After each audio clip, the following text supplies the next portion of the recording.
रेगिस्तान के बीचों बीच एक शांत इलाका था जहां दूर दूर तक रेत ही रेत दिखाई देती थी। उसी रेगिस्तान में एक मेहनती किसान रहता था। उसका नाम रामू था। लोगों को हैरानी होती थी कि वो इतनी सूखी जमीन में कैसे रहता है, लेकिन रामू मेहनत और हिम्मत पर विश्वास करता था।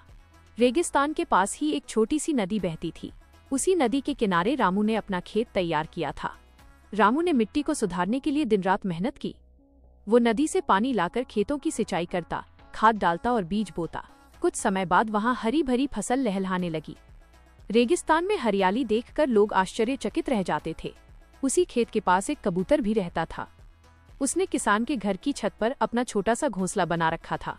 किसान और कबूतर में गहरी दोस्ती हो गई थी। किसान रोज कबूतर के लिए दाना रख देता और कबूतर खेत की रखवाली करता। दोनों एक दूसरे की मदद करते थे। कुछ दिनों बाद किसान की फसल बहुत अच्छी हो गई। गेहूं की बालियां हवा में लहराने लगीं। किसान बहुत खुश था और मन ही मन सोचने लगा कि इस बार उसकी मेहनत सफल हो जाएगी। लेकिन खुशी ज्यादा दिन नहीं टिकी। एक सुबह कुछ कौवे उड़ते हुए आए। वे किसान की फसल पर बैठ गए और दाने नष्ट करने लगे।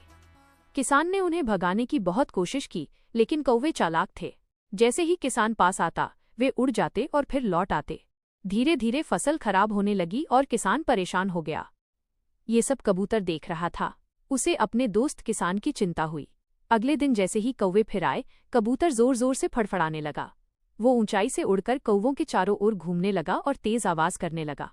कबूतर ने बाकी पक्षियों को भी बुला लिया। इतने सारे पक्षियों को एक साथ देखकर कौवे डर गए। उन्होंने सोचा कि अब यहाँ रुकना ठीक नहीं है। सभी कौवे वहां से उड़ गए और फिर कभी वापस नहीं आए। किसान ये सब देखकर बहुत खुश हुआ। उसने कबूतर को धन्यवाद दिया और कहा, तुमने आज मेरी फसल और मेहनत दोनों बचा ली। समय के साथ फसल पूरी तरह पक गई। किसान ने भरपूर अनाज काटा और उसका घर खुशियों से भर